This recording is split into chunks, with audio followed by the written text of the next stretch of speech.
നമ്മുടെ റോസിയമ്മയുടെ നഖം വെട്ടിയിട്ട് കുറച്ച് കാലമായി. ഇപ്പം നമുക്ക് നഖം വെട്ടുന്നതിൻ്റെ വീഡിയോ എടുക്കാം. ആ നഖം വെട്ടാൻ ചെല്ലുമ്പോഴേ അവൾ പല്ലിരിച്ചുകൊണ്ട് വരും. ഞാനായതുകൊണ്ട് ഇങ്ങനെ നിന്ന് പോകുന്നു.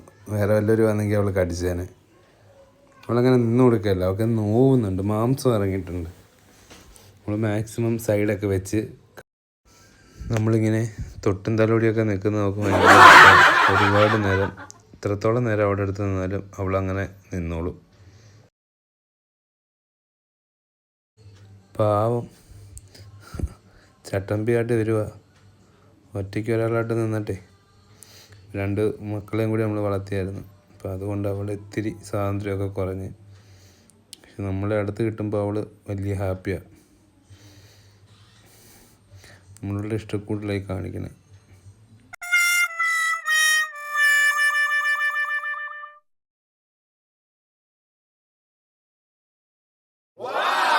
അഴുക്കൊക്കെ ചവിട്ടിക്കയറ്റും. 3 വരെ അത് നമ്മൾ ചെയ്യാറുണ്ട്. പക്ഷെ ഇന്ന് റോസിയമ്മയെ മറ്റേവരെ ചേട്ടച്ചാർ വൃത്തിയാക്കും. പക്ഷെ റോസി അയാളുടെ കൂടെ നിൽക്കത്തില്ല, ഞാൻ തന്നെ വേണം. നൊന്തെൻ്റെ മോക്ക്. അത് അവളങ്ങനെ വരുന്നു. നല്ല വേദനയായിരുന്നു. ചെറുതായിട്ട് ചോര പൊടിഞ്ഞ് നഖം വെട്ടിയപ്പോഴേ.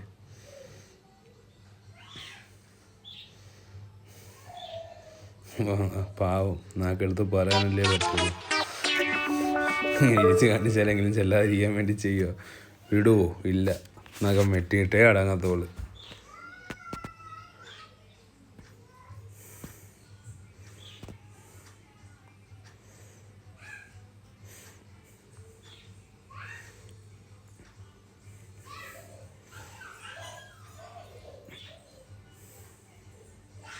പാവം കുഞ്ഞിലേ കൊണ്ടുവന്നിട്ടെ വീട്ടിലൊറ്റയ്ക്ക് വളർന്ന് രാജാവായിട്ട് വളർന്ന് 2 പേരും ഇവിടെ എത്തിയപ്പം നോട്ടം ഇത്തിരി കുറഞ്ഞു പോയി.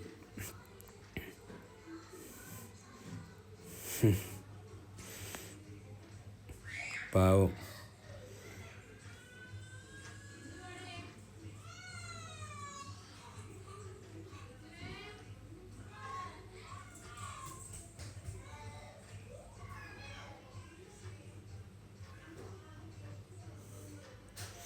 യുദ്ധമായിരുന്നു അവിടെ. യുദ്ധം കഴിയുന്ന അവിടെ നഖം വെട്ടി തീരുമ്പോഴത്തേക്ക് ഒരു പരിവാവും നമ്മൾ. അവളെ കുറ്റം പറയാൻ പറ്റത്തില്ല, വേദന എടുക്കും. ഒരു ദിവസം ഫുൾ അവക്കാട്ട് നീക്കി വെക്കുന്ന ദിവസം വേണം അത് ചെയ്യാൻ. എന്താ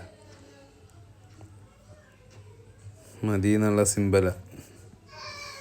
ചീപ്പ് വേണമെങ്കിൽ എത്ര നേരം വേണമെങ്കിലും അവൾ ഇരുന്നോളൂ. നഖം വെട്ടുമ്പോഴുള്ള പാട് മാത്രമേ ഉള്ളൂ. ചട്ടമ്പി. ഏകദേശം വെട്ടി ഞാൻ കഴിഞ്ഞ്. നമ്മൾ കാലിലെല്ലാം വെട്ടിയെടുത്തിട്ടുണ്ട്. ഇടയ്ക്കൊക്കെ ചെറിയ ഇത്തിരി നീളമുള്ളത് കൂടി ഉണ്ട്, നോക്കി വെട്ടണം. എങ്കിലും ഏകദേശം തീർന്നു.